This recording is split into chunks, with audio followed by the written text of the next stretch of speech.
Olá, amigo telespectador internauta, estamos chegando com o Esporte Mais e nós vamos destacar o Campeonato do Rio de Janeiro em clima de semifinal, também destaque para a Copa do Brasil, o esporte nas cidades, tudo isso agora no Esporte Mais.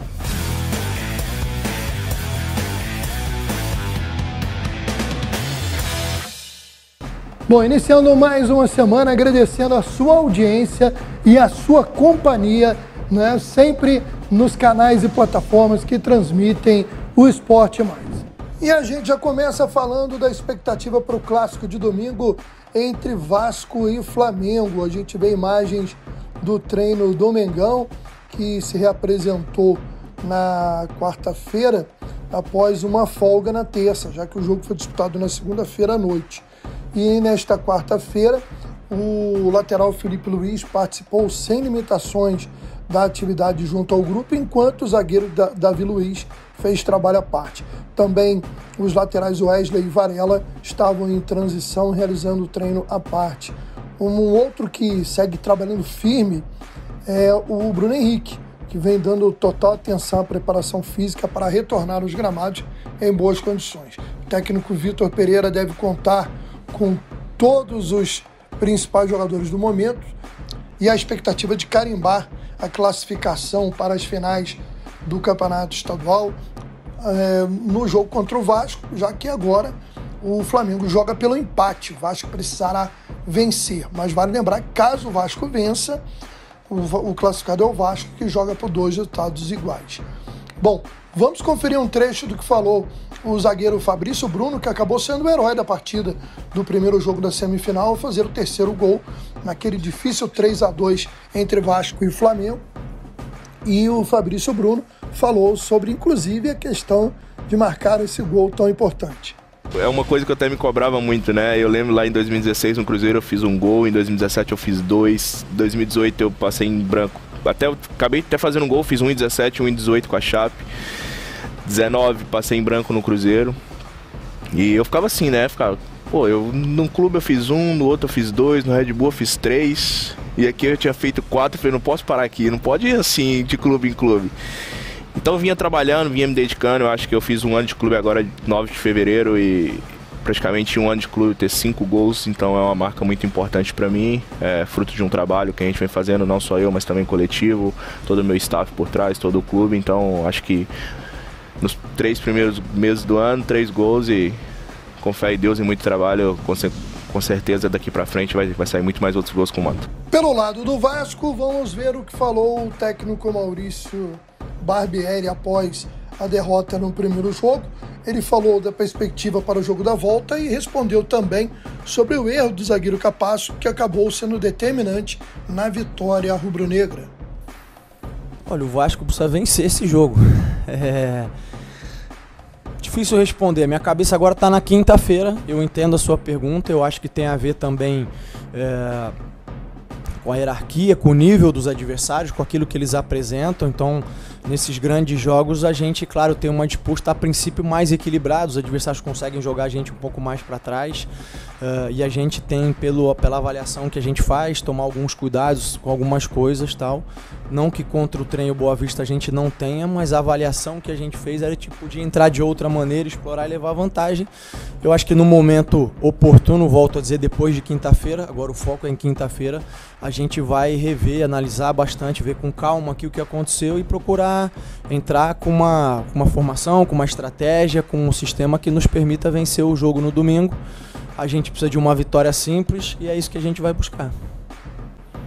Boa noite, Maicon Ribas aqui do Esporte Ribas Cariocado. Eu gostaria de saber de você, o Vasco chegou a fazer um bom jogo, equilibrou o jogo com o Flamengo, apesar de ele saiu na frente, acabou tendo o empate. Mas gostaria de saber de você o que foi primordial ali naquele lance do erro de passe. Aquilo ali já é uma orientação sua de sair jogando ele dentro da área. O que esse lance afetou no resultado e na reação da equipe? E como que foi a reação do Capasso depois da partida? Ele chegou a ter alguma reação estranha? Alguma coisa aconteceu por ele ter errado aquele passe ali? O que esse lance pode ter interferido na partida, já que o Vasco estava até bem? Eu acho que o lance interferiu porque acabou sendo um lance decisivo. A ideia não é que a gente saia jogando sobre qualquer risco, né? É claro que a gente também não pode abrir mão e só sair jogando longo, tal. O Flamengo tinha uma maneira de marcar que oferecia alguns espaços, não era esse espaço. A gente acha que o Capasso acabou tomando uma decisão errada. Eu não conversei com ele agora depois do jogo, eu vi que ele sentiu bastante no momento. E o que eu fiz foi pedir tranquilidade à equipe. Por isso, pela questão que eu já citei, são 180 minutos, a gente não podia era se desequilibrar ou se desestabilizar emocionalmente, né, e sair com tudo e jogar tudo por água abaixo. Tanto é que eu acho que a gente volta mais equilibrado, consegue o gol de empate e acaba tomando um gol numa bola parada. Eu acho até no final, pelas mudanças que eu fiz, o Flamengo até acabou criando mais oportunidades, a gente acabou se expondo um pouquinho. Poderia até ter sido diferente o resultado. Mas em relação ao Capasso, eu acho que depois do lance que a gente veio no intervalo converter, eu acho até que ele voltou bem, ele foi importante em muitos momentos, cortes que ele fez, disputa aérea, eu acho que ele se comportou bem. Agora, o que de fato aconteceu é que acabou sendo um lance determinante pelo resultado, né? Mas antes de Vasco e Flamengo no domingo, no sábado será conhecido o adversário de um dos dois na grande final. Fluminense e Volta Redonda estarão se enfrentando. A gente vê imagens do treino do Fluminense, também da chegada de Marcelo, jogador experiente, jogador revelado pelo Fluminense, que brilhou no futebol europeu, especialmente com a camisa do Real Madrid, onde conquistou de tudo e mais um pouco. Bom, antes de ver uma palavra aí do Marcelo, após esse retorno ao tricolor, a gente lembra que o Fluminense precisa reverter a vantagem do Voltaço, que venceu a primeira partida por 2-1 no estádio Raulino de Oliveira e joga pelo empate para seguir na competição. Não dá para subestimar o Volta Redonda. A gente vai falar daqui a pouquinho do Voltaço na Copa do Brasil. O time cumpre uma campanha excelente no Campeonato Estadual, vai brilhando também na Copa do Brasil e leva a vantagem do empate. O Fluminense terá que jogar com muita seriedade para reverter essa situação. Mas agora vamos conferir um pouquinho do Marcelo no seu retorno ao Flusão. Olha, eu fiquei muito feliz, eu já conheci a estrutura do CT, hoje eu pude fazer os testes, todas as coisas que o jogador precisa, né, para poder treinar normal e tudo mais. Fiquei muito feliz de voltar. Eu acredito que a minha ficha ainda não caiu. Reencontrei o GG, reencontrei o Denilson, o Nenel, a Renatinha ainda não estava, mas o Jamil estava lá. Bom, todo mundo, estou muito feliz. E como eu falei antes, né, eu sou de casa, eu tô em casa outra vez e estou muito feliz. Vamos falar agora de Copa do Brasil, times do Rio de Janeiro em campo nessa semana, começando pelo Nova Iguaçu, que goleou o Nova Mutum do Mato Grosso por 5-2 no Laranjão. Breno marcou 2, um deles de pênalti. Andrei, Marquinhos e Ícaro completaram o placar. O Lohan, que é artilheiro aí da Copa do Brasil, anotou os 2 gols da equipe mato-grossense. O Nova Iguaçu agora dá uma parada na Copa do Brasil, onde volta só em abril, e pensa na Taça Rio, que tem semifinal já nesse sábado às 15h30 contra o Audax Rio, novamente no Laranjão. Quem também se deu bem, que fase do Voltaço, hein? O Volta Redonda eliminou o Atlético Goianiense.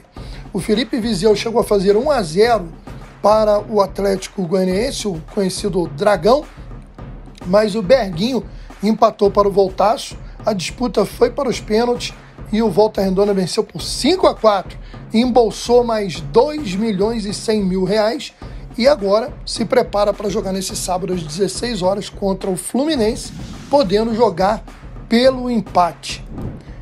Agora, atropelar foi o Botafogo, hein? Botafogo 7-1 para cima do Brasiliense pela Copa do Brasil. O jogo foi disputado no estádio Kleber Andrade, em Cariacica, no Espírito Santo, e Tiquinho foi o artilheiro da partida com 3 gols. Danilo, Adrielson, Eduardo e Vitor Cuesta completaram com o Mamute descontando para o Brasiliense. Botafogo também tem compromisso no final de semana, que é a Taça Rio, jogando contra a Portuguesa, o jogo de ida das semifinais, às 18 horas na Ilha do Governador. Botafogo tem que ganhar a Taça Rio, é quase uma obrigação após a decepção na primeira fase do campeonato estadual. Vamos conferir um trecho do que falou o técnico Luiz Castro após a goleada, inclusive quando perguntado sobre o impacto no Botafogo caso a equipe da Estrela Solitária não se classifique para a próxima Copa do Brasil, ou seja, ressaltando a importância da conquista da Taça Rio e de uma sequência boa no restante da temporada para evitar esse prejuízo financeiro. Mas vamos ver o que o técnico falou. Eu só olho para o impacto desportivo e aquilo que eu sinto se não conseguisse esse apuramento. Não quero colocar isso como hipótese, embora respeite claramente todas as equipas que estão envolvidas na prova e que querem mesmo que nós queremos. Trabalhamos muito diariamente para tirar o melhor proveito em cada jogo, é isso que vamos fazer. Daqui a 2 dias voltamos a jogo e certamente estaremos tão dedicados como estivemos hoje. Embora saibamos que vamos encontrar uma equipa que não teve o desgaste que nós tivemos agora há 48 horas do jogo. Luiz, uma pergunta agora um pouco mais regional. Em 2 semanas o Botafogo veio aqui no Cleber Andrade, no Espírito Santo, ganhou 2 vezes, resultados positivos. Como é que está sendo a experiência? É uma experiência positiva aqui no estádio? O que você pode dizer aqui do Cleber Andrade? O Cleber Andrade é como a partir do momento que o mando é nosso e nós vimos cá, olhamos para ele como a nossa casa. Quando vamos, assim como quando vamos ao Mané Garrincha e é a nossa casa, é o nosso mando, nós olhamos como a nossa casa. Infelizmente, e passando um bocadinho despercebido a muita gente, temos viajado constantemente. Não é falta de prazer visitar o Cleber Andrade, não é falta de prazer ir a Brasília, mas vocês compreendem que somos uma equipa desde que começou a época que ainda não paramos, porque não temos casa. Neste momento o Nilton está em obras e isso tem-nos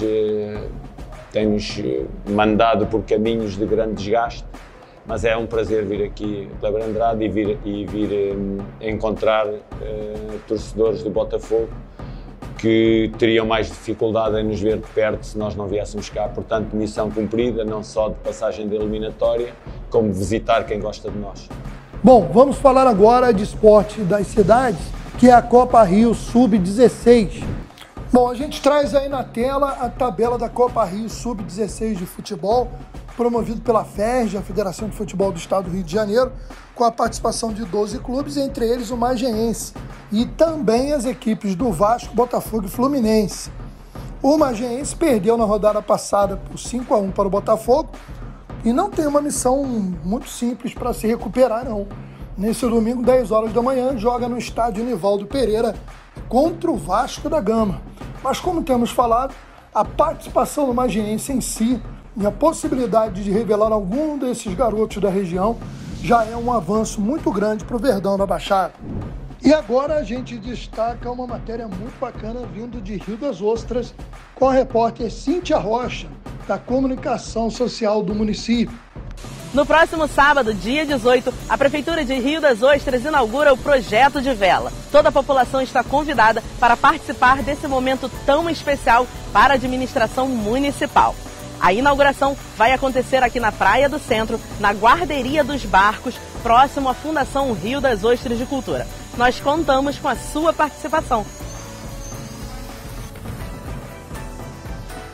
A cidade de Macaé vai receber no dia 2 de abril, às 7 horas da manhã, o Rio Triathlon 2023. A programação vai abrir a temporada estadual e foi apresentada esta semana por representantes da Federação de Triatlon do Estado do Rio de Janeiro ao prefeito de Macaé, o Elbert Rezende.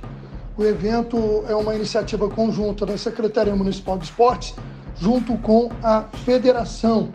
E, segundo informações, já foram cadastrados 200 participantes. As inscrições vão até o dia 29 de março, através do endereço eletrônico que aparece na nossa tela. Vamos agora trazer o giro de informações internacionais com resultados que interessam a gente aqui no Brasil.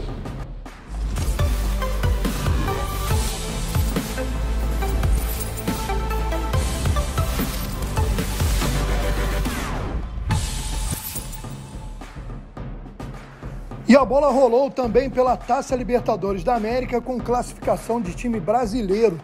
Depois de empatar em 1-1 na Colômbia, o Atlético Mineiro derrotou o Milionários de Bogotá por 3-1 no Mineirão, com direito a um golaço de voleio do atacante Hulk, e com 3-1 o Galo passa para a fase de grupos. Na noite desta quinta-feira, o Fortaleza vai ter uma missão difícil. Depois de perder em casa para o Cerro Porteño por 1-0, terá que reverter a situação jogando na casa do adversário. E para fechar nosso giro internacional, definidos os classificados para a próxima fase da Champions League, com os jogos dessa quarta-feira, a vitória do Real Madrid por 1-0 sobre o Liverpool, classificando a equipe espanhola, e o Nápoles derrotando por 3-0 o Eintracht Frankfurt. As equipes se juntam aos outros times que já haviam sido classificados, os ingleses Manchester City e Chelsea, o português Benfica, os também italianos Milan e Internazionale de Milão e o alemão Bayern de Munique. Teremos agora os sorteios dos confrontos para as quartas de final e pode acontecer de tudo, né? No sorteio pode dar Manchester City, Real Madrid, Bayern de Munique, Bayern, Manchester City.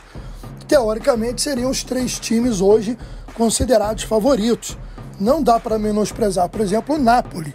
A gente falou Nápoles é a cidade, mas o Napoli, o que lidera o campeonato italiano e que faz uma temporada realmente sensacional. A gente vai chegando ao final desta edição, agradecendo a você que nos acompanha nos canais e plataformas que transmitem o Esporte Mais, agradecendo a nossa equipe técnica, ao Rodrigo aqui nas gravações e ao Vitor lá nas edições. Um grande abraço e até lá!